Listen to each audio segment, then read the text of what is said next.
Between the hedges, Georgia dogs coming out. War Eagle flying over Jordan hair skies. Hottie toddy down in Oxford, rebels rise. Cowbells ringing in Starkville all night.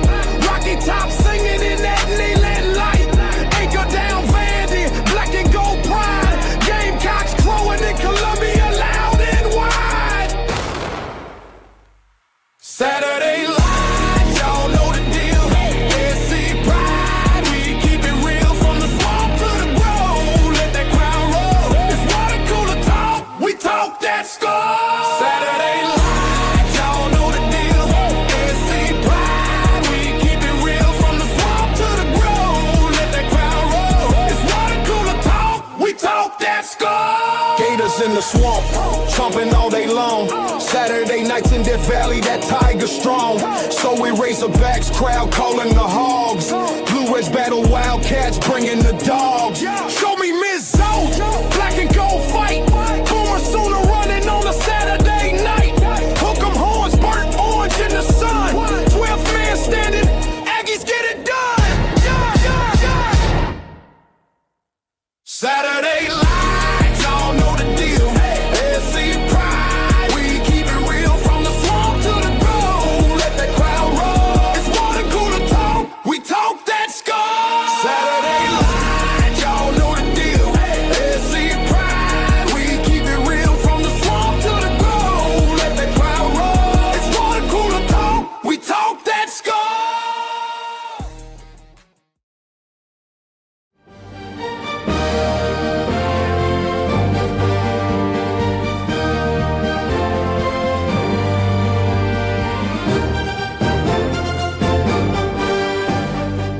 Welcome to this presentation of Water Cooler Talk Sports.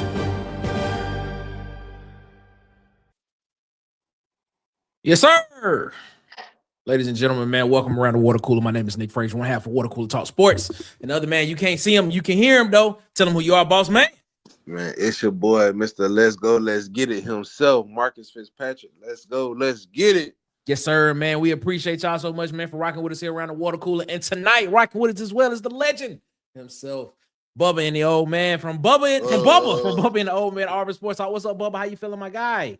I'm feeling good. How are y'all feeling? Man, What's we doing up? great, Feels man. good, Can't complain.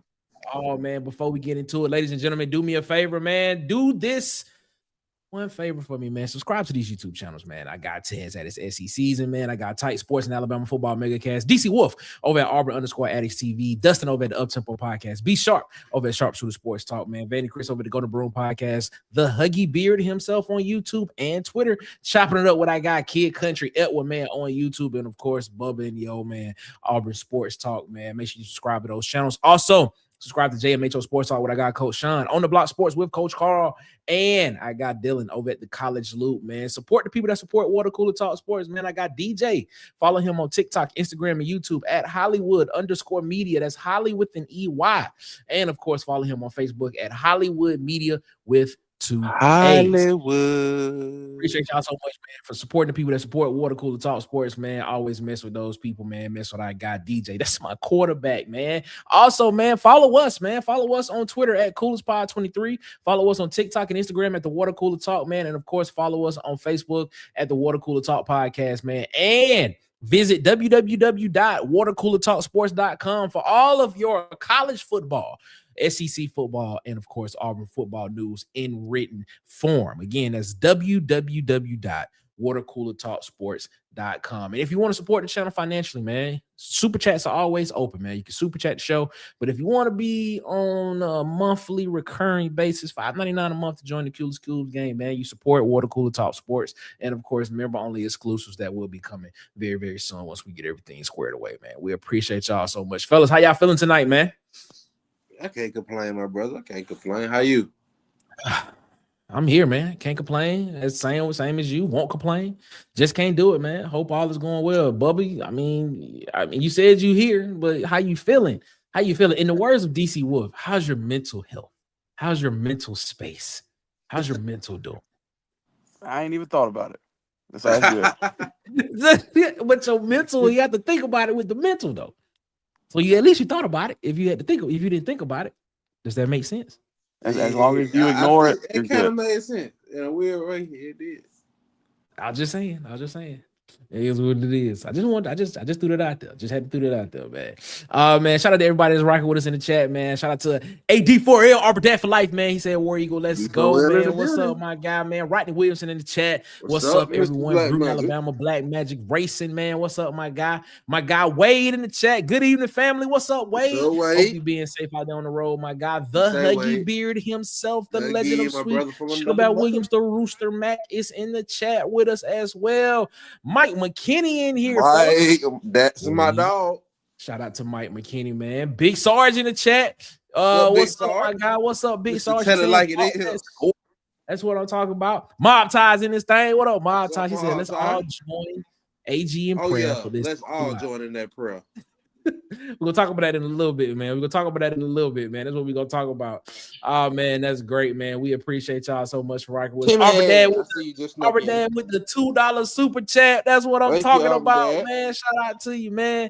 War, damn, effing Eagle, love coach's interview. Yes, it was a great interview, man. And we definitely gonna get into that tonight.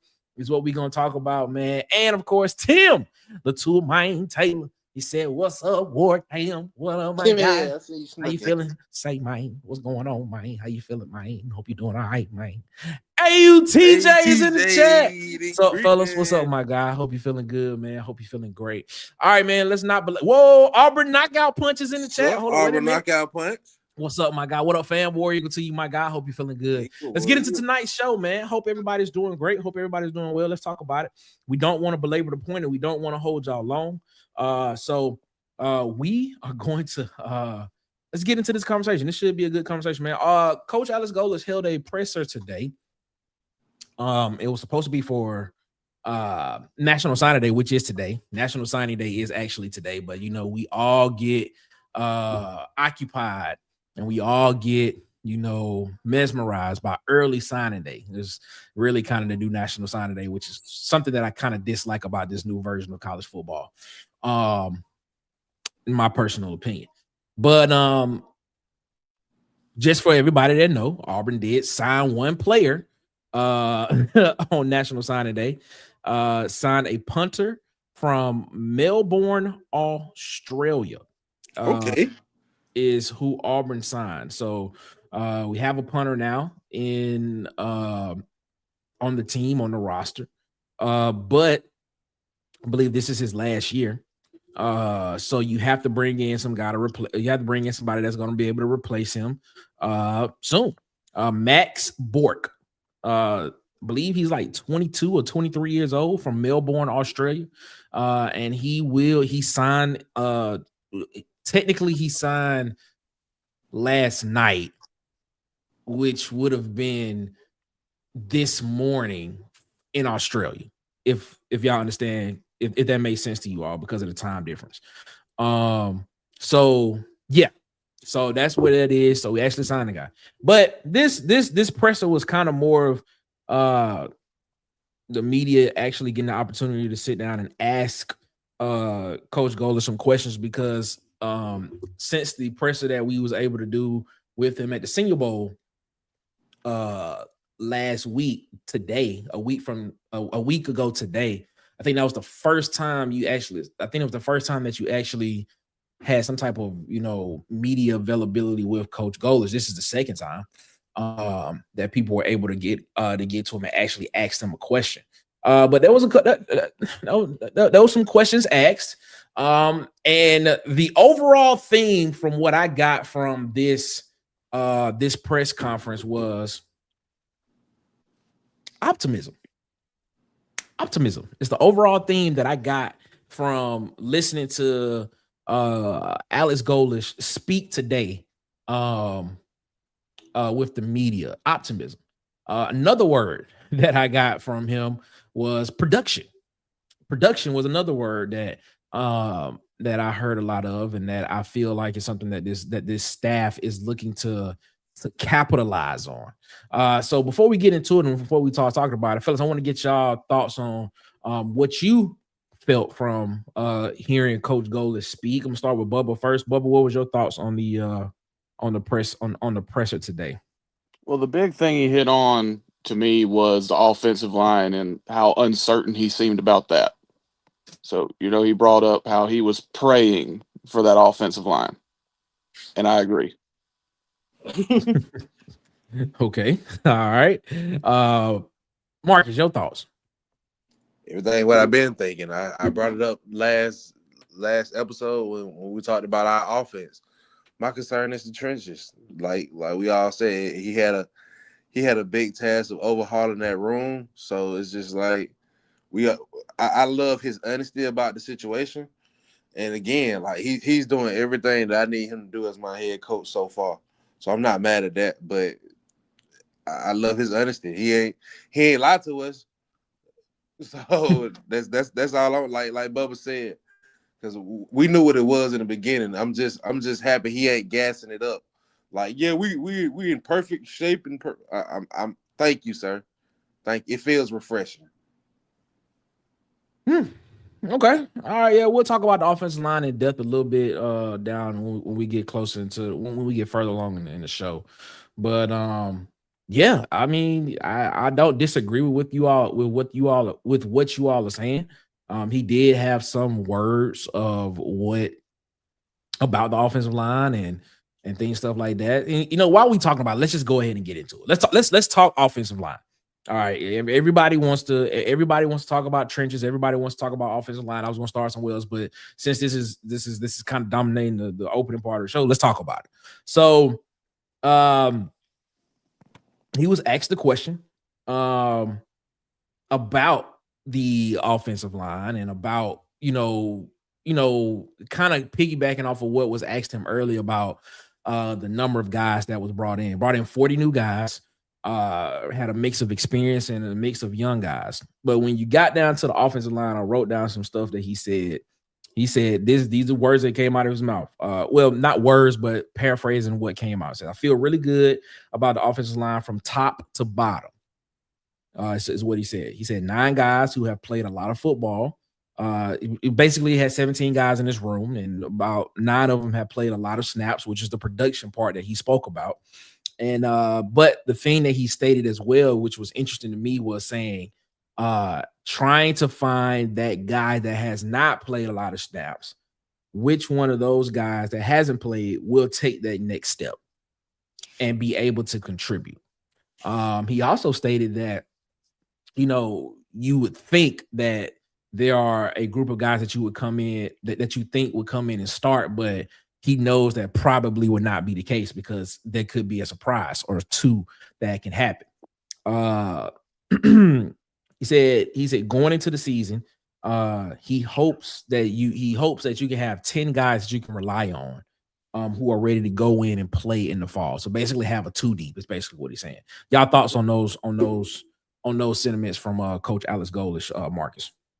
It's just like I was alluding to, like the thing about it, they play a lot of snaps, but they, like you said, they gotta play snaps together. First of all, we all know a lot is about chemistry, and then leading forward, you gotta have those guys. You gotta have depth.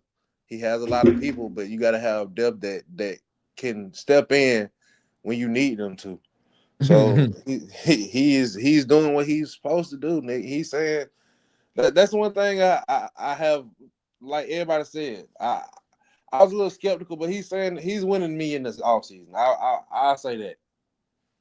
Okay. All right. I mean, the fact that you all say that y'all thought that he was concerned about the offensive line, but he did say from top to bottom he likes the room. Your thoughts on that? Bubble. Yeah, I think the biggest point is when he was bringing up guys that haven't really played, but he believes might step up. And I think the main piece of all the guys he picked up that's probably alluding to is Derek Plaz, the Miami transfer. Yep. Like Yep. right now, if I was projecting the starting offensive line, I think he gets the left guard job. But physical traits off the charts with that kid. He's been playing tackle, but I think they brought him in as a guard. So I think with all of that, he's probably going to end up sliding in at guard. Another thing at left tackle was Stanton Ramil. Good year last year, rough first year, good year last year, only played 5 games last year. So bringing in and having, what'd you say, 17 guys? 17 guys in that room and 3 walk-ons. So 20 guys total.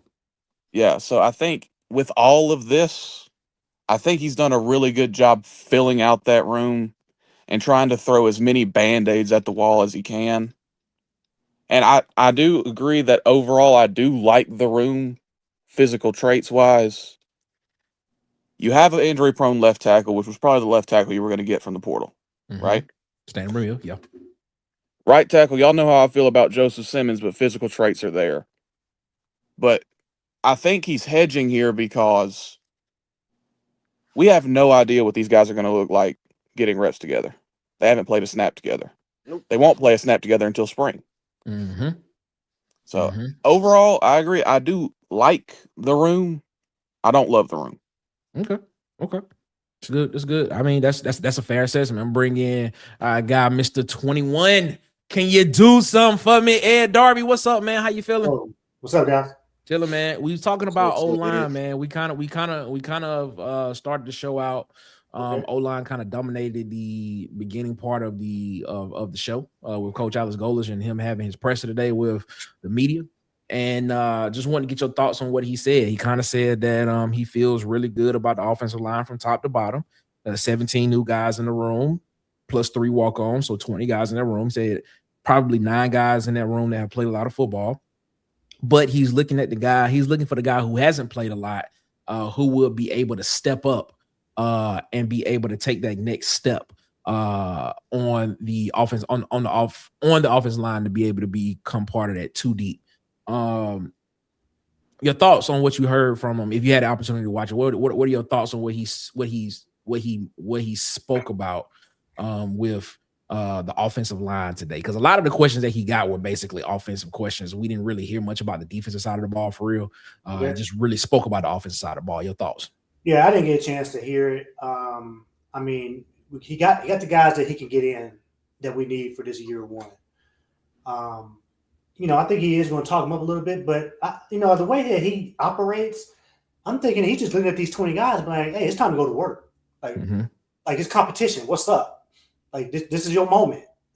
So I know these guys haven't played together or played SEC. Some of these guys haven't played SEC football, but this is the challenge. And this is a good opportunity for spring ball and also, spring ball and then the early fall, to ramp this stuff up. I'm tired of hearing, let's tone it down. Practice is supposed to be harder than the game. So if you're going to get these guys ready, it's time to unload the whole clip. I'll be telling DJ Durkin, when we get into situations on one-on-ones and then in scout team and whatever else, bring the house. I want this offensive line to get stress test from day one.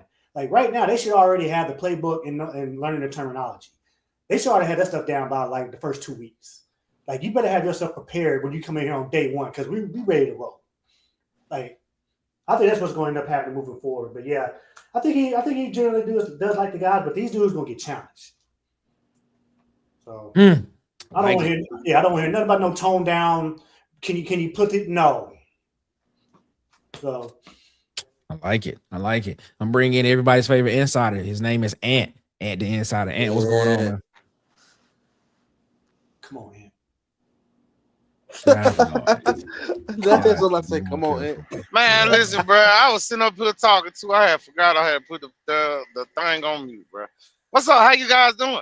Doing Y'all all good, right? Y'all man. good? Yeah, let's get your thoughts. Wonderful. Let's get your thoughts on what you heard from Coach Golesh about the offensive line. You know, we starting that off. Man, it was, That was one of the things that was kind of prevalent about his about this presser today. I mean, that should have been, that was a no-brainer. The answers that he gave was a no-brainer. We all knew how that was gonna go. That's everybody's biggest issue right now, because we don't know how this line gonna gel. We don't know who gonna play well, who gonna play with who. You know, so I mean, the answers didn't surprise me.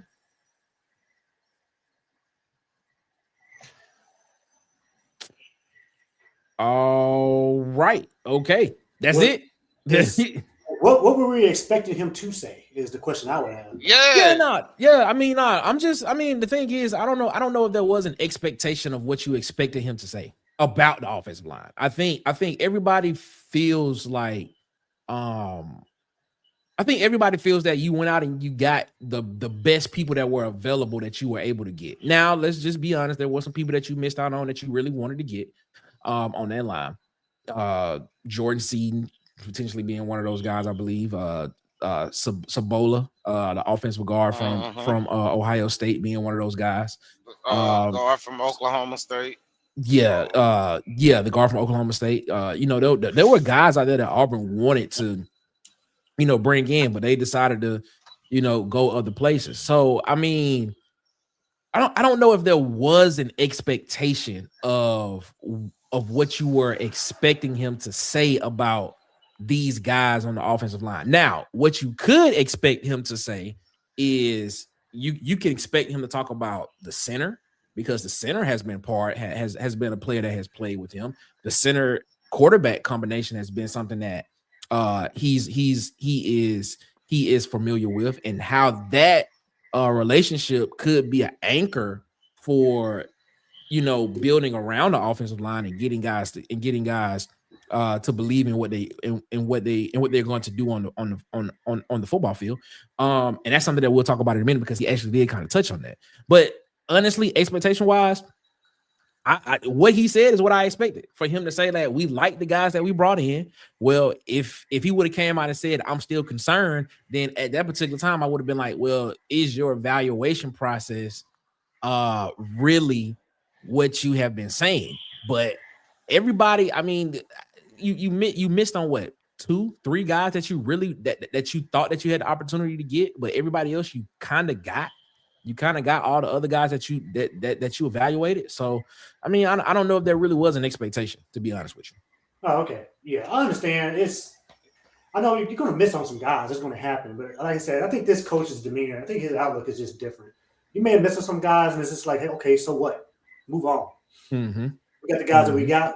We're gonna do what we're gonna do. So, I mean, we got the guy. One of the, is it Ramil? Is that how you say his name? Yeah, Stan Ramil from Michigan State. Yeah, I believe AG is somebody that, you know, 1 or 2 guys that may come in and show up. Don't be surprised if somebody outperform, that we have somebody else starting at left tackle. Because he's gonna play. I believe in him that he's gonna play the best person that's going who does it on the field. Mm-hmm. Just because you're the big name or whoever went, I don't expect you to be on the field. You're going to have to prove it. You're going to have to prove it in practice with AG. Got you. All right, man. Let's transition to the next topic, man. He was asked a question about the importance of bringing guys from South Florida with him to Auburn, and his answer, not the exact answer, but just kind of paraphrasing what he said. He kind of mentioned, you know, finding guys that were on that team of who do we feel can come in and help us win football games here right now. So if you listen to that, you kind of get a look into his thought process of how can, like, he's looking to kind of win games now. He's not looking at this particular process of saying, let's wait a year, let's wait 2 years, let's do this. I'm trying to come in and I'm trying to win games now and change the trajectory and the mindset of this program. Another thing he said was production was very key. The production was key.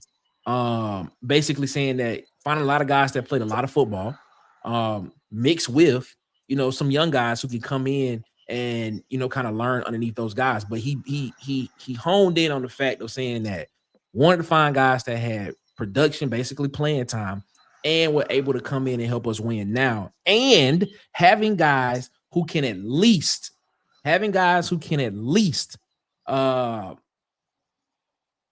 attest to the proof of concept that we all have been talking about.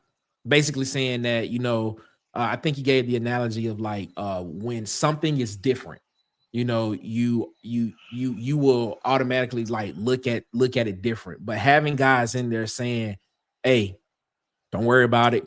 He knows what he's doing. Just trust the process. Y'all thoughts on that, Ed? Let me get your thoughts on that.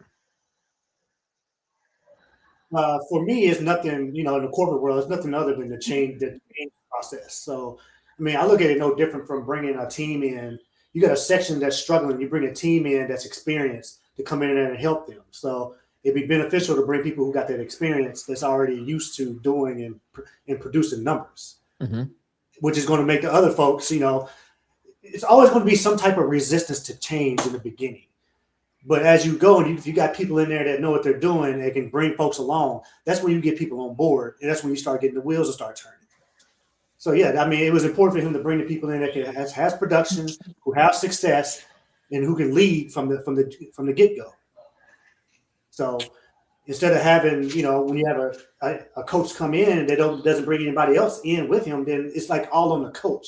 But then you don't have anybody that's in the trenches that's preaching that message too. So, yeah, I mean, he's just building the leadership from top down. In my opinion, that's what he's trying to do. So. Hey, Bubba, your thoughts on him basically saying that production was a key factor in bringing in some of those guys from South Florida. Your thoughts on that? Yeah, well, I mean, that's kind of the way college football is going now. You're seeing teams really lean into production over potential because, it's a copycat league, just like the NFL, and we all saw what Indiana just did. And bringing in these guys from USF is kind of planting the seeds for wanting the culture that he had at USF.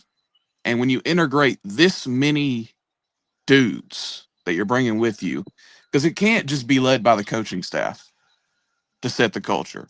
The most successful locker rooms, culture-wise, are set by the players. They're player-led teams. So production over potential is the way that the sport is going as a whole. And overall, he just wanted to bring these guys to set the culture. He's got guys in damn near every room. He's got a guy in the quarterback room, 2 guys in the quarterback room. He's got a cat in the running back room.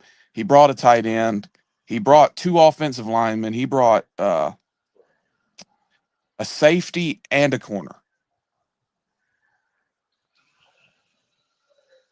That's really all I got on it. Yeah, no, you good. Yeah, you make a great point. When I didn't think about it until you just said it, that's the reason I was like, he really did bring a guy from almost every single room that kind of can come in and kind of set the standard of what he wants to have. I didn't even think about it. That's actually pretty good. I didn't think about it from that perspective, man. Marcus, your thoughts on the fact of having guys that can come in and attest to the culture set. Kind of just piggybacking off of what Bubba just said, the culture set, the production of what it is, and having guys who he felt like could win football games for Auburn right now. Yeah, like that's the benefit of going to get a coach that we feel like has had success at another school. He gets to bring those guys with him to reset that culture, especially at a situation where, as a fan base, as a team, we need a whole culture reset. And we're looking for that as a whole. And when you want to win now, you got to come with your best options. You got to come with people who know your playbook. You don't want to have to come and have to reteach everything. You want, and to piggyback on what Bubba said, you want players to be able to come in and go into these position rooms and be able to hop on the chalkboard and explain things to these other players and show them and walk through. It also better helps bonding as a team and build team chemistry and culture and things like that. So when you bring in guys who know your system, it's a huge benefit. Huge benefit. Huge benefit. I like it. Y'all cooking tonight, fellas. Y'all are cooking tonight. The panel is cooking tonight with these analysis of what's going on. I like it. I like it, fellas. Man, we're gonna take a break right here, real quick. We're gonna come in on the second half of the show right after this, man. Do me a favor, man. Make sure y'all go out, y'all support the people that support Water Cooler Talk Sports, man. Follow I Got DJ. Follow him on TikTok, Instagram, and YouTube at Hollywood_media. That's Hollywood with an EY. And of course, follow him on Facebook at Hollywood Media with 2 A's. Hollywood. Man, make sure you mess with the people that mess with Water Cooler Talk Sports, man. And also, man, follow us here at CoolersPod23 on TikTok. On Twitter, on TikTok and Instagram. Follow us at the Water Cooler Talk, and then of course, the Facebook page of the Water Cooler Talk Podcast Facebook page. Hey, man, please, man, check out the website, man. The website is we back in rotation now. The website is back in rotation, man. We'll be updating articles every day now, man. www.watercoolertalksports.com. Again, that's www.watercoolertalksports.com, man. Make sure you check out the website there, man. We greatly appreciate it if you all read those and share them if you don't mind. You can share them. We appreciate that so much, man. Let's get into the second half of the show, man. Like I said, don't want to keep y'all long. We just want to get in, talk about it, and then get out, man, because we know y'all have way more important things to do, man, with your time, man. He was asked a question about Byrum Brown, which I was expecting. He was asked a question about protecting Byrum Brown from the high expectations that will be put on him when he steps onto the field this fall in an Auburn uniform. I think the term that the person asking the question said was he will be putting on the Superman cape, is what he said. So you're sitting here and you hear him ask this question and the expectations of what it is. I mean, I'm not even gonna lie. I have sat here and said that I think that Byrum Brown is the best quarterback returning. I mean, not even returning, but just in the SEC. When you take into consideration every single thing that comes with what he has been a part of with this offense and everything else, when you look at the rest of Auburn's schedule and the rest of the league, you look at it, you can sit here and say that there is an argument to make that he is the number one quarterback in this league. He had an answer to that question. He said, having real confidence is when your process and your preparation is elite. It's another word that I want to pick up. He always talks about being elite as well. That's something that he has spoke on as well. Elite. And give me your thoughts on Byrum Brown and why you think he will live up to the expectations, or he may not live up to the expectations, or do you think that do you think the pressure is too much for him, or is it not enough, or is it just right? I mean, my honest opinion is that he can't listen to all the Auburn fans who gonna compare him to Cam Newton. You are a different player than Cam. You are Byrum Brown. Come in here, do your thing, do what you did last year, and it'll be okay. Don't try to, play on a Cam Newton level, because that's a different time. That was a different era. You're a whole different person.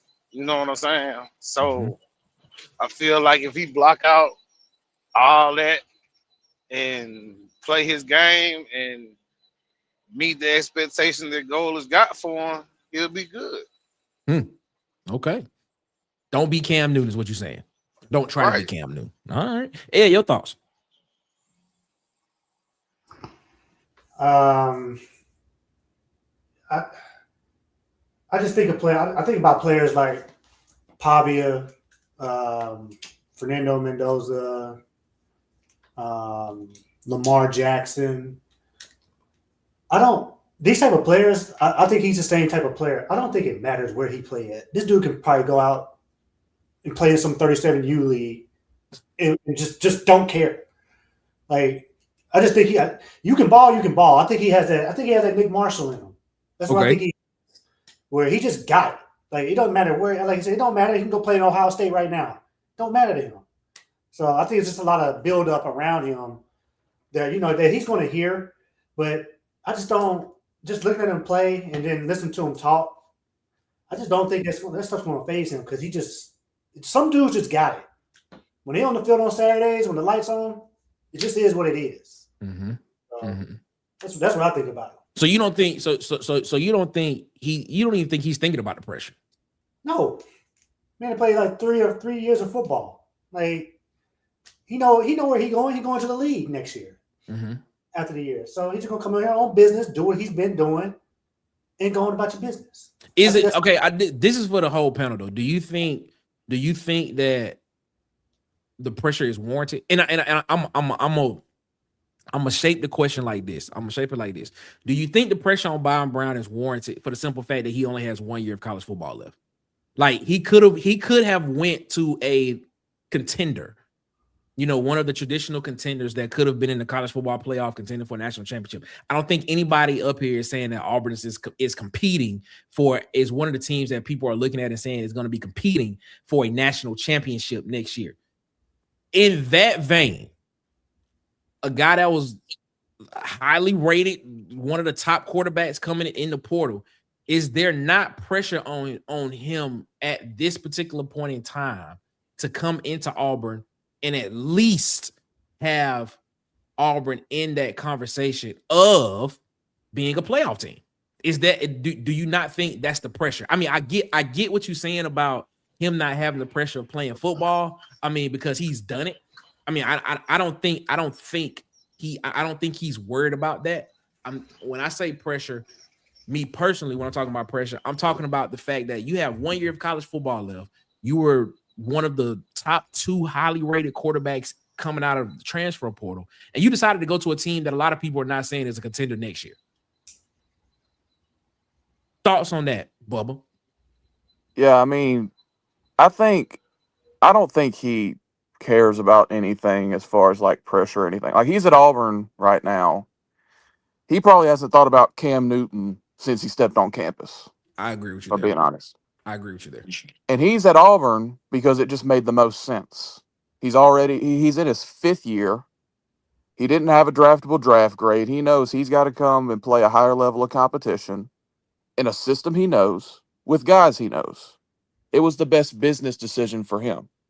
So I don't think he gives a damn about anything as far as national media narratives or any of that stuff or where Auburn was projected to finish or anything like that. He's going to show up. He's going to put in the work like he's been putting in for about the last 4 years. He's going to go out there. He's going to study tape. And he's going to play these 12, 13 games or whatever. And he's going to try and go pro. So as far as like whether the pressure is warranted or not, I mean, probably not. I don't think he's in the same stratosphere as a Cam Newton or anything like that. I think he is a really good college quarterback. And he's the best quarterback we've had in, is it safe to say, a decade? So since 2016? No, it's like 2014. So like 12 years. Okay. This type of quarterback with this type of ability, yeah, it's been a while. Nick Marshall. Yeah, like I mean, you can argue whether he's better than Jarrett Stidham. I think so, but he doesn't care about any of that. He hasn't. I don't think he's done an interview outside of like War Eagle Plus since he got here. Yeah, I think that's the only one he's done. Yeah, he's here to play football. Marcus, your thoughts? I agree with a lot of what Bubba is saying tonight, but I will say this. I don't think he has to buy into the pressure, but the pressure is the pressure. The expectation is the expectation. When you come in, he's expected to help lead that culture change. But I also think that he should not try to even like Ant said, don't even think about Cam Newton. Don't even let that David Pike come across your screen. Who cares about that? They come in, play your game, you leave your own legacy. But as far as us as fans, the expectation, we shouldn't tell our expectation and he shouldn't change his. To what Bubba was saying, he's here for 1 year. This is the best business decision for him.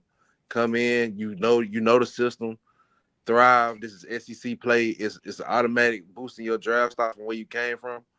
If you put in good tape where you are right now on the plains, you going up. You prove yourself. So it's just like,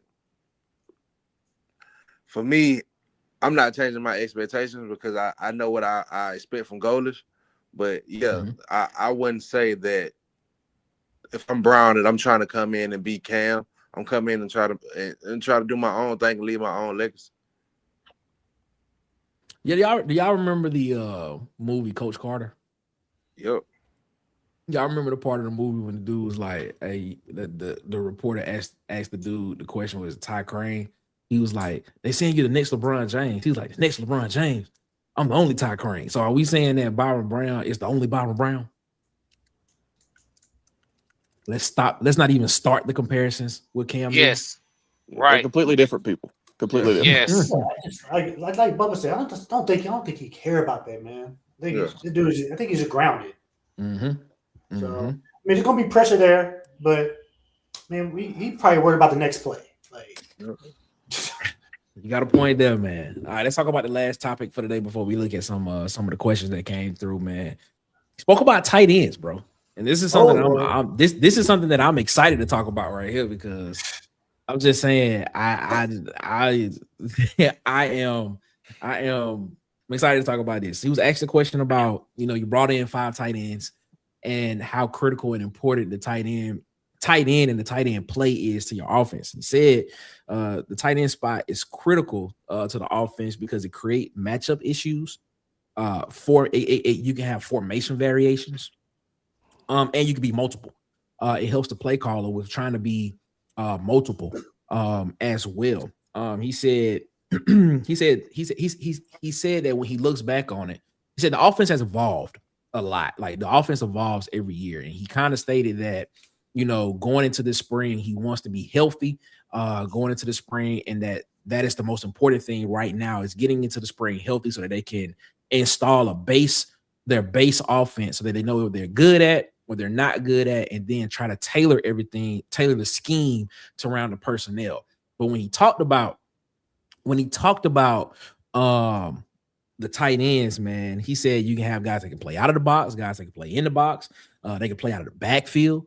So he said this is a very critical position for the offense, and he said it creates matchup issues to the point to where what we thought we were going to see from Rivaldo Fairweather is probably what we're going to see in this offense with the tight end position in this offense.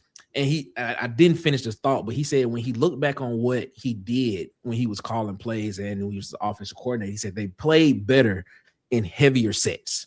So basically having a tight end on the field or multiple tight ends on the field if they needed to, they played better then because they want to run the ball. Bubba, you are a resident coach here. Give me your thoughts on that. How you feel about it? Yeah, he went and he got as many tight end type bodies as he could. He brought a quarterback from ULM to move into tight end. Yep. Right. And we got different skill sets. The Boardingham kid is more of a true inline blocking style guy. The Eccles kid was a 4-star he got out of high school, who was a Tennessee commit. He brought with him to USF. And Jake Johnson's more of your do-it-all type. So this team's going to major in 11 personnel. And they're going to run 11 personnel in about 7 different ways. They're going to have a big slot. Sometimes that guy's going to be an H-back. Sometimes he's going to be in line, right? Mm-hmm. So as a tight end in this offense, you've got to be able to play like 4 different positions. Yep. He's going to line you up outside. You're going to be blocking for screens. You're going to be running the seam. You're going to be working off split flow and split zone. You're going to be catching pop passes. So in this system, a tight end's not just a tight end. A tight end is your jack of all trades weapon type guy. So you got to be able to play fullback. You got to be able to play the U tight end, which is true on the ball, in line. You got to be able to play the Y, which is your big slot or off the ball in line. So the tight end position is integral, even though overall for a season, tight ends might account for 350 total yards. but it is a key cog for this system, which is why he went out and he got a Jake Johnson, who was a cheap option who can play all 4 spots. Yep. It's why he added an Arliss Boardingham, who mediocre at best, but he is a true inline blocker. Okay. He can set the edge. He can work out on a wide zone. He can crack down on a 5 technique running counter. So like that's why it is so important. And that's why he hits on it, even though it's not really a position that flashes on tape when you watch it. Yeah, that's true, because that's the position he coached when he was, when he was offensive coordinator. That was his position. He coached the tight ends. He was that was his position. He went out, he evaluated the tight ends, he found guys that fit. To your point of how this guy is gonna be a Swiss Army knife, I don't know if that's the word you use, jack of all trades, but I'm gonna use Swiss Army knife. How a guy that's gonna be able to do a lot of different things for this offense, and like you said, be multiple and confuse defenses as well, because you just never know exactly what can happen wherever the tight end is. Marcus, your thoughts on it? Oh man, it feels refreshing to know that we're gonna have competent play calling this year. But yeah, as he knows, when you have multiple tight ends and then different body types at tight end, it's an instant mismatch. It's an instant problem. It creates problems for the defense. If you got a tight end that can go against a linebacker and with the speed to outrun him, it's hard to match up with that. And then, like you said, Bubba, you can move them around to different spots and you can use them in different schemes. So it's just like, to know that my coach is coming in with that type of mindset, man, this is very refreshing, because I played tight end, and to know that he wants to utilize that position to the fullest extent, it's very refreshing for me. Yeah, Marcus. Ed, anything you want to add to that? I just like the numbers that he went and got. About 8 tight ends, right? It's about 8 of them. 7, 5 or 6. 5 or 6. Okay, yeah, I like the room. Build the competition. The different bodies, like you said, are good. I like the curveball aspect to it. I like the big tight end, the blocking tight end. This is what smart coaches do. You got the different type of tight ends that you want to put in there. When you need that 3rd and 1 on the goal line, or that 4th and 1, these are where these plays come in, where you got the blocking tight end. Nobody's paying any attention. Oh, here comes the inside shovel pass, wide open, because he's never gotten the ball all year. So I just like that aspect of it, because you can get them tight ends lost and start to get them to do duties that they normally don't do or they're not good at. You can implement that in your game plan and use it as a curveball. Yeah, just to put it into context, you got to be able to be Jay Prosh, John Samuel Shanker, and CJ Uzama all at the same time. Yeah. You don't want to be in a Malzahn situation where you have to have certain guys on the field for certain plays. Yep, 100%. Got to be very versatile. Got to be very versatile to play that position, man. And what you want to add to that, my guy? I mean, I think he was trying to tell everybody how important the tight end is in this system. Like I agree with what everybody's saying. You got to be a tight end that can do everything. You need more than one. I mean, I seen them run a lot of 2 tight end sets too. So yeah, don't be shocked to see the tight end get a carry from the running back position. Yeah. Yeah. I mean, I just like the versatility of it. Man, that's great. That's great. And for anybody that wants to know, Joel Gordon will be the primary play caller during the season. He said it. But he also said that he can interject in between drives when they start talking on the headset about what can be done with basically what Ed is talking about, the end game, not just the halftime adjustments, but the end game adjustments as well. He said it's a collaborative effort that way, but there will be one play caller on game day, and that will be Joel Gordon. Hey, Just so bring on everybody is comfortable. bring on that Broyles award. Second down, third down. We're not gonna. We're not gonna Nah, we ain't, none of that, Ed, none of that. oh, No more. okay. No more of that. Or, Man. No or more call trying plays to that we ain't ran in 6 months. You know. Right. I just want to put everybody's fears to bed. Joel Gordon will be the primary play caller for Auburn football this season. So you know everybody got an interview today, right? Joe Gordon got an interview and Durkin got an interview today. So Yes, they man. had all three of them. You know. I kind of like Joe Gordon interview more than I like Golesh, especially, you know how it just sounds like they like the whole coaching staff is one. Like he give props to everybody, tell them. Are you telling me that the coaching staff sounds aligned? Is that what you're telling me? Yes, Nick, for the first time in a long time. Okay. We're in alignment. They sound like they're a very, very close-knit group. Okay. Very together. So the head coach is going to be in the offensive meetings, huh? That's what it sounds like. Quarterback room too, I think. Ed. Oh, okay.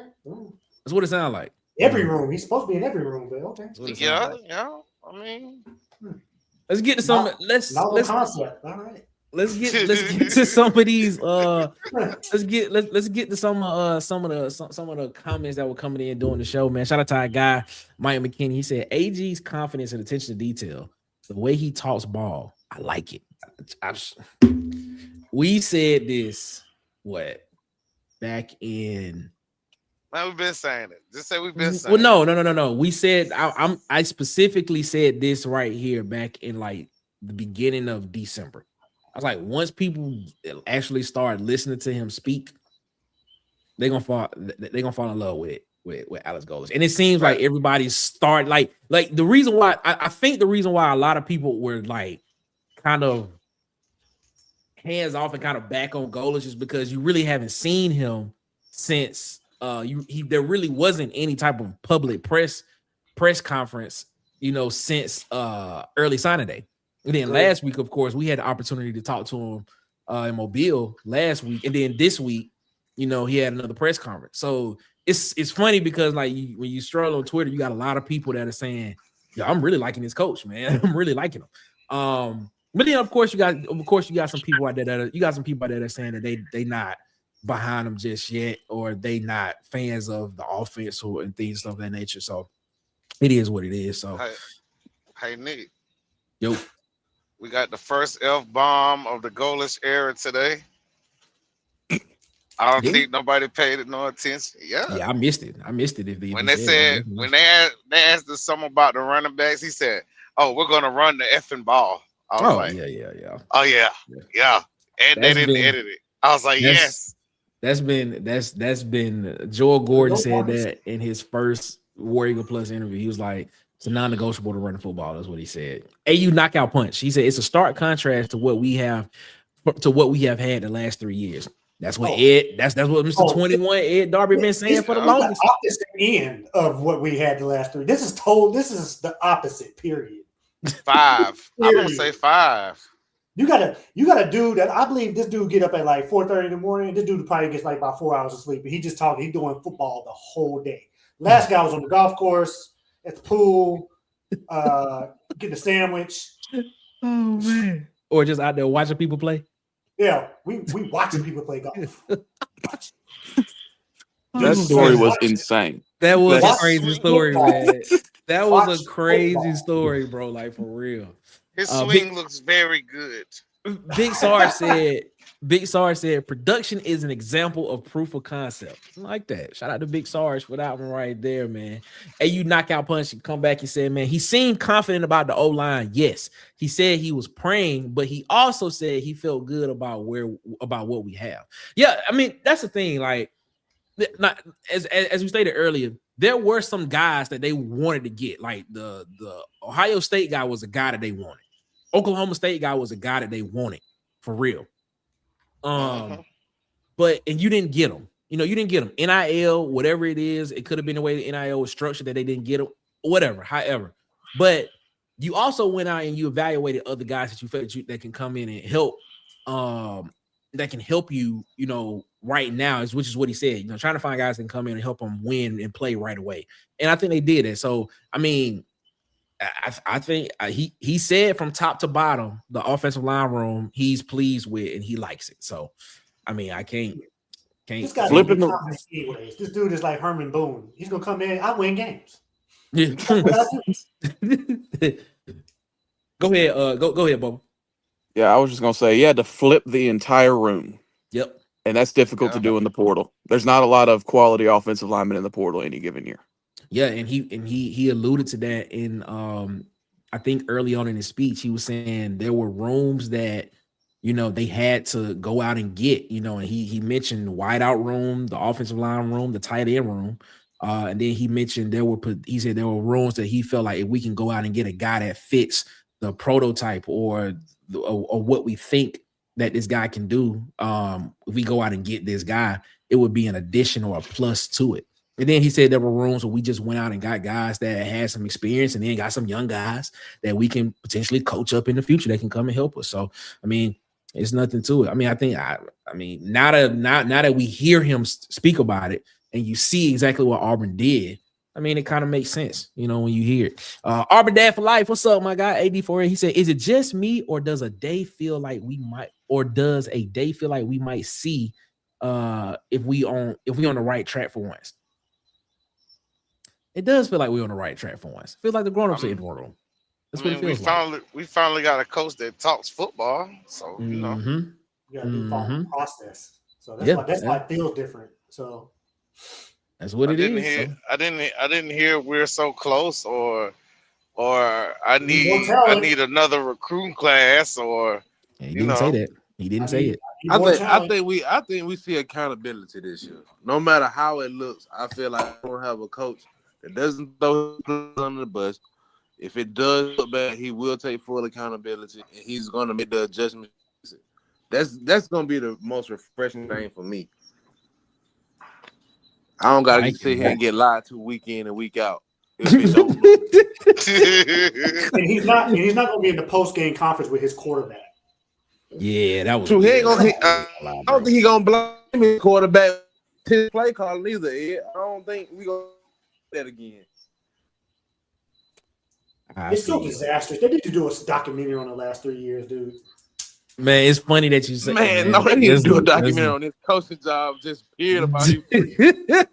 Man, no. Hilarious, bro. No documentary on Auburn football. No, not Auburn football. We already Auburn know. We already know he job. won't get another job that happen.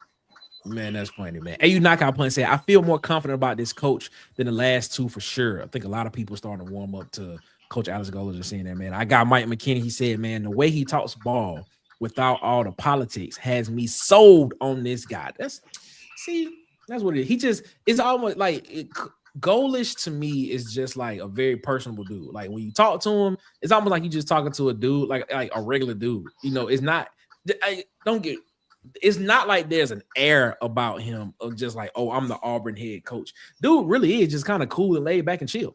To be honest, he's authentic, man. That's the vibe I got from him when I was around him. I was just like, dude, just a real laid back, chill type dude, And when he talk, and when you ask him a question, he will talk about of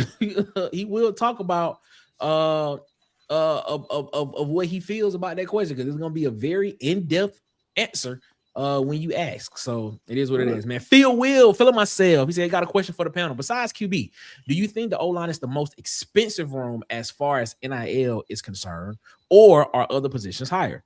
It's a great question, man. Let me start with Bubba on this one. What's your thoughts on that? Overall for the whole room, it's probably offensive line, but per player, it's probably running back. Okay. Maybe corner. Okay. All right. What you think about that, Ed? Which one you think? I think it's like what most teams across college football. It's a structured thing. I think it's the quarterback, then the offensive line, defense, offensive line, DNs. That's how I feel. This structure is trying to develop itself in this new era. So.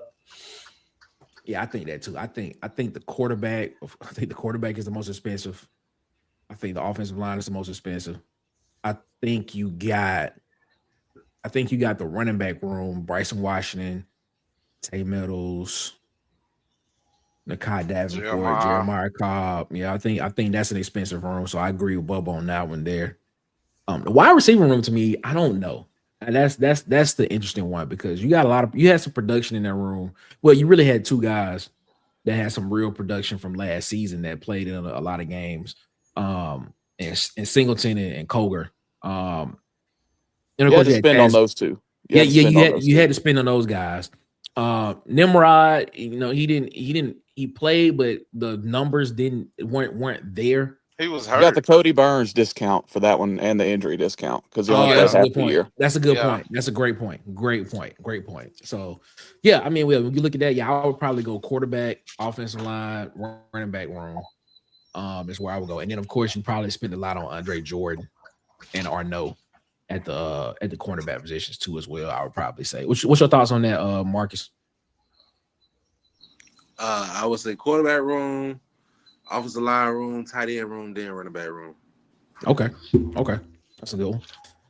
The King, His Royal Highness King Richard is in the chat. Before you go to you, King, man, how you feeling, Mike? I hope you're feeling good, man. Big Sar said Byrum Brown has the unique ability to get his teammates to play as hard as he plays. If he does that, well, I mean that's what happens when your quarterback is running through linebackers. That's why I say that he's going to be something like Nick Marshall. Dude didn't talk a lot, but he played on the field. And when people see people that can ball on the field, you tend to follow him. Hey, I agree.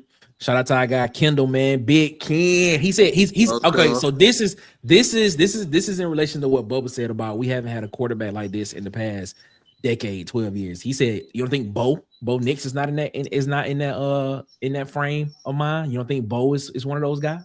I mean, Bo was shockingly good his last year with Mike Bobo at Auburn, but he was not utilized properly until he got with Kenny Dillingham.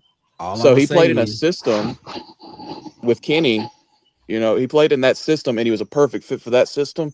And then the Will Stein system. So just at Auburn, he had one really good year his last year, even though the numbers didn't look great. He was okay his freshman and bad his sophomore year. So. Bo Nix was a dog that just did not, like Bubba said, get used correctly. His talent did not get shown at Auburn. Certified dog. Certified, that's what y'all saying. All right, I like it. Hey, you knock out punch, go back and say, man, who knows? We might come out of being in the playoffs. I believe we're going to shock some folks. It's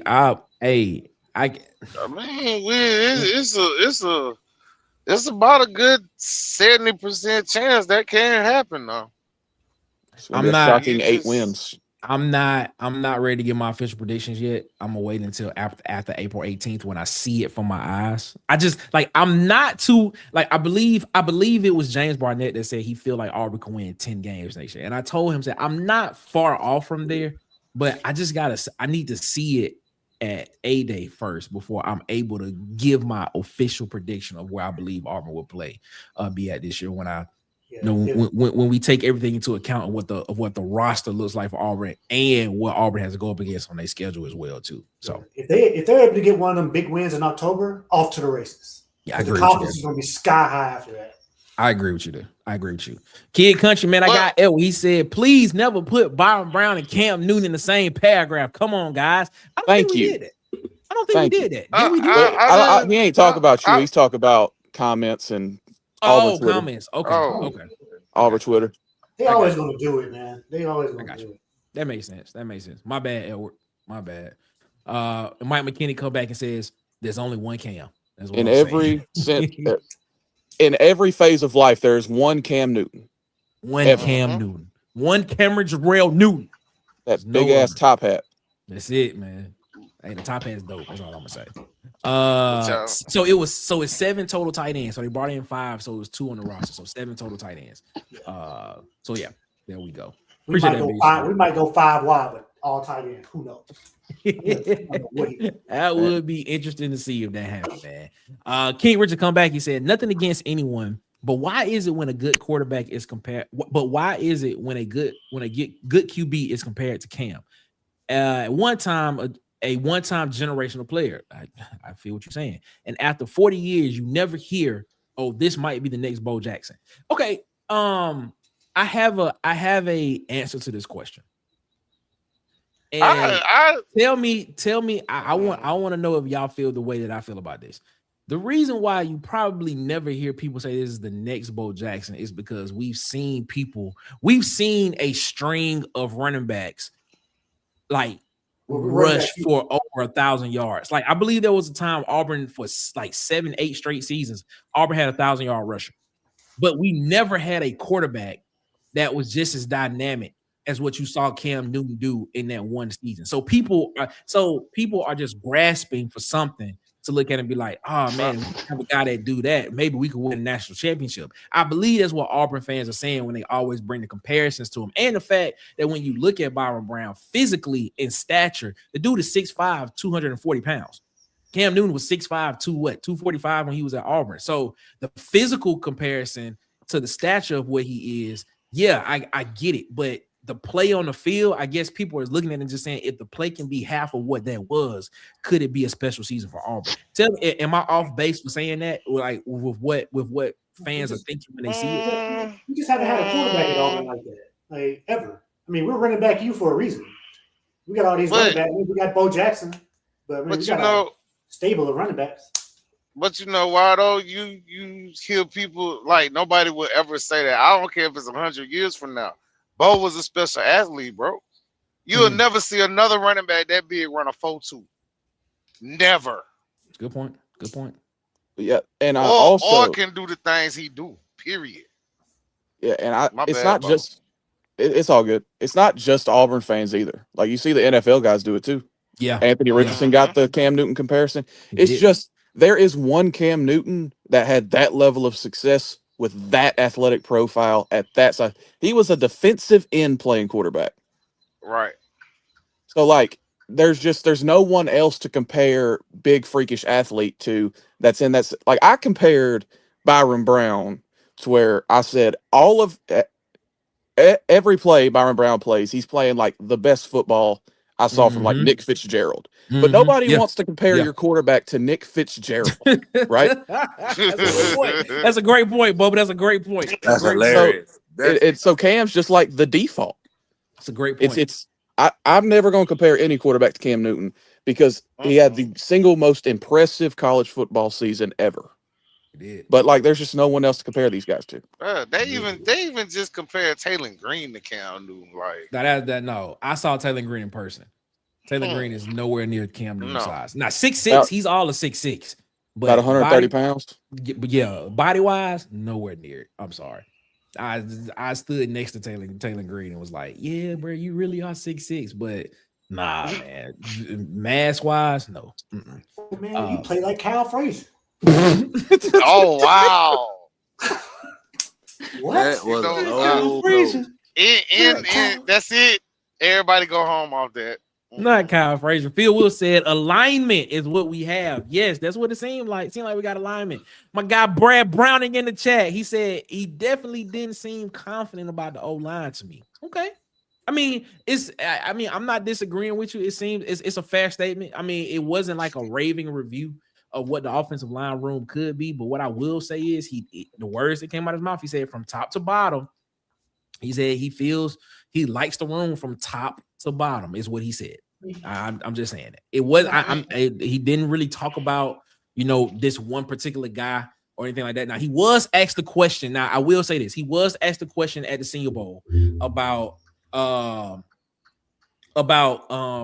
having a center and quarterback combo that have played a lot of snaps together, and his words there was it helps you sleep better at night because it's a monumental thing to have is what he said.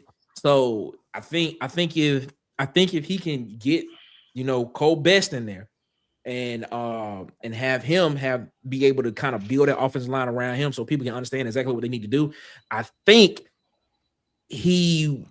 when he says he's ready to get into the spring to kind of install the base and see exactly what they can do and what they can't do, I think he's literally talking about the offensive line when he talks about that. Exactly how much can that one person help the offensive line move along forward without having much coaching behind it. Even though you have to have the coaching, but having a player that's been a part of it help the room elevate more is what I think he's saying.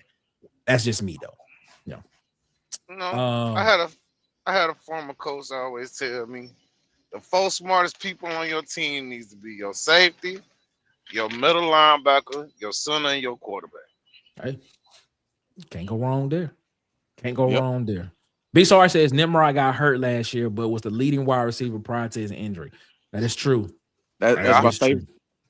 Man, I told y'all about Chaz Nimrod when Alex Golesh's name first came up. Man, that dude was killing it. Yep, that's but true. Kroger had about almost 600 yards in 6 games. Kroger, that's what I said. He had. That's what I said. He had almost 600 yards in 6 games though. They don't typically make humans that size that can move like that. You ain't lying. We may have a situation where it's going to be like a year late of what we thought we were supposed to have last year. This offense may explode. Man, it is what it is. I hope, man. I hope that it does, man. I hope that it does. Gregory McCarr said, looking at the top tier teams, regardless of the conference, it starts with the trenches. Very true. Very, very true. I'm not even gonna say anything on that because I agree with you wholeheartedly there. There's nothing else to say about that because the trenches win football games all the way around. Edward comes in and said, man, God doesn't make Bo Jacksons no more. Laugh out loud. These kids' diets would never allow them to get to that. I'm telling you. Hey man, just go watch the You Don't Know Bo documentary, man. The 30 for 30, man. I'm telling you, you'll understand what he's saying by that one right there, man. That man didn't even lift weights. That's what I was going to say, Bob. He did. He did. He lifted deer. He was lifting deers. Lifting deer, not deers, but deer. This is what he was doing. Man was unstoppable in technical. Yeah, he was. Unstoppable. Right. You can run 99 yards, run back to the other end zone, and then run a touchdown again.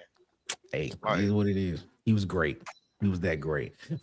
Fresh boy from B-Ham. What's up, my guy? He said, hope Cobb can have a Trey Mason type season. He ain't getting that many carries. No. Gus gave that man CTE. It's gonna be running back by committee. Yeah, I think. Man, I like to spit my drink out there, Bob. I think it's gonna be. I don't know. I don't know if he's gonna have a Trey Mason type season. Excuse me. But I think he's gonna have a very, very productive, effective season, in my opinion. That's gonna help Auburn. He just can't handle that workload. Yeah, I think all the running backs are gonna be. It was 1 year Georgia played like 4 running backs. Yeah, last year it was all talented. Last year it was 4. Yep. It was at least. I know it was at least 3 running backs that played. It was 4 because you got to count Cash Jones. Yeah, that's true. Yeah, so they've been doing that for the past 3-4 years though, because remember the year they had Holyfield's son, Robinson, and 2 more running backs when they had ETN and somebody else. That's Sody Michelle, Nick Chubb, DeAndre Swift. Yeah. Yes, that's what it is. Gregor McCart said Cobb needs to work on his blocking. That is why you see all these bats coming in. That's the Kai Davenport's job. Yeah. Yeah, I'm not disagreeing. I'm finna say I disagree because Cobb's he's more of a receiving back anyway. So, I mean, throwing passes to Cobb, that suits him better than blocking, which that's what you want out of him. Sir. Well, I mean, you got to have a play caller that's going to help him out too. If he's in the game, you want to pass the ball. Maybe it should be a 3-step drop where he can go ahead and cut instead of trying to actually block a linebacker up top. Yeah. I mean, a lot of the time with their pass protection, they just send their running back at the A gap and just, make the sacrifice. Just tell him to run directly into the A gap. Yeah. So, I mean, it's not really going to be where, like, Freeze was having him sift A to B to A gap. Like A, B, right. Where he's having to read it out and actually, like, set up because we're taking all these deep shots. Like, they're not really going to do that. We're going to be RPO heavy with the occasional deep choice. Yeah, everybody can't have them running backs Indiana had. Them dudes were blowing folks up. Man. Them Jews, them running backs. You telling, man. That is very true. Very true, man. Those were also all grown men. Oh yeah. Oh man, that's great. Fellas, this has been a great show, man. We appreciate everybody for rocking with us tonight, man. Bubba, what you gotta say to people before we get up out of here, man? Hey, just football season gonna be here before you know it. Enjoy A-Day. They actually are gonna televise it, I think, this year. So thank God for that. Oh yeah. It's right around the corner. It's gonna be here before you know it. Yes, sir. It is. I plan on making a trek to Auburn for A-Day. It's the plan. So we'll see what's up with that. That's what's up, man. And what you gotta say to people before we get up out of here, man? All I'm gonna say is if y'all didn't watch all 3 of the interviews, go back and check them out, man. I think you'll be very, very satisfied. Okay. All right. Hey, what you gotta say to people before we get up out of here, my guy? Hey man, take care of yourself. It's crazy out there. Anthony Davis is playing for the Washington Wizards. Man, What? that's crazy, man. That's crazy. Oh Hey, Harden's playing for the Cavs. This is crazy. Harden is with the Cavs. And the Bulls made a trade. The Bulls made a trade. Also, Jaren Jackson is not with Jaren the Jackson Grizzlies with Utah. anymore. Jaren Jackson is now in Utah, and it was just reported that the Heat have put together an offer to get Giannis Antetokounmpo. Wow. So wow. we're gonna see what happens. Oh wow. When that comes up. They just put together an offer that apparently per Brian Windhorst that the Bucks are intrigued by. So can't wait to see what happens. Deadline is tomorrow. I think the deadline is 3 p.m. tomorrow. So where will Antetokounmpo be playing is my question. That's what we want to know. We want to know where Antetokounmpo will be playing. It's the question. Marcus, what you got to say to people before we get up out of here, man? Hey man, y'all be blessed, man. Check us back out Friday. That's what it is, man. We'll be back Friday, 8 p.m. Eastern, 7 p.m. Central, back around the water cooler. Before we get out of here, man, make sure you subscribe to these YouTube channels. At its SECs and what I got. Tez, man, at Tight Sports and Alabama Football Megacast. I got DC Wolf over at Auburn_Addicts TV. Dustin over at the Uptempo Podcast. B Sharp over at Sharpshooter Sports Talk. I got Vandy Chris over at the Go to Broom Podcast. And of course, the Anchor Down Live Podcast that you can watch on Facebook.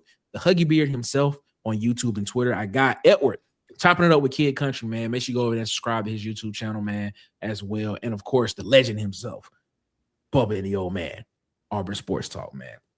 Make sure you go do that, man. Also, man, follow and mess with the people that mess with Water Cooler Talk Sports, man. Shout out to DJ, man. Day one supporter, man. Follow him on TikTok, Instagram, and YouTube at Hollywood_media. That's Holly with an EY. And follow him on Facebook at Hollywood Media with 2 A's as well, man. So make sure y'all do that for us, man. We're gonna make sure that we get that thing rocking and rolling, man. Support the people that support Water Cooler Talk Sports. Follow us on our social medias, man. Follow us at CoolerSpot23 on Twitter. Follow us at the Water Cooler Talk on TikTok and Instagram. And, of course, on Facebook at the Water Cooler Talk Podcast on Facebook. And, of course, visit www.watercoolertalksports.com for all of your college football, SEC football, and, of course, Auburn football news in written form, man. I hope y'all been liking the articles. Hopefully y'all been reading them. I mean, it's part of the game. I enjoy writing, so it is what it is. So, man, hopefully y'all are y'all are checking that out and checking out the website over there as well, man. And of course, if you want to support us financially, super chats are always open during the live shows. And then, of course, $5.99 a month to join the Coolest Cubes game, support the channel, and of course, member only content is coming soon as we get closer to spring football, man. So we appreciate y'all so much for that. We got a question in chat from the Huggy himself. He said, when Marcus doing his show? Well, the show's supposed to come out tomorrow, but I have to push it back a couple of weeks. So we are going to reschedule. It's coming. But we have to push it back a couple of weeks. Trust me, it's coming. I think we was a little too aggressive in the timeline, so we're gonna more than likely try to get this thing out the first week of March. when that happens. So be on the lookout for that. I think we were just too aggressive in the timeline. But it is what it is, man. We're trying to bring out good quality content and premium content for you all, man. But we appreciate y'all so much, man. Let's get out of here, man. As always, man, you all have a good one. Better yet, y'all have a great one. Y'all be blessed. Make sure y'all give the man upstairs above his, because he deserves all the praise and all the glory. Hey, that's what it is, man. Roll turd. Roll turd. I like it. Shout out to Shark. That's what it is. Roll turd. He tried to change it at last minute. That's all it is. Roll turd. I like it. But man, also, man, make sure y'all give the man upstairs above his, because he deserves all the praise and all the glory. Ladies and gentlemen, man, we appreciate y'all so much, man. We'll see y'all Friday, 8 p.m. Eastern, 7 p.m. Central. We'll be back around the water cooler. As always, it is one love. Y'all be easy. Y'all be blessed. Y'all, we love y'all. Peace out. We gone, and we are out.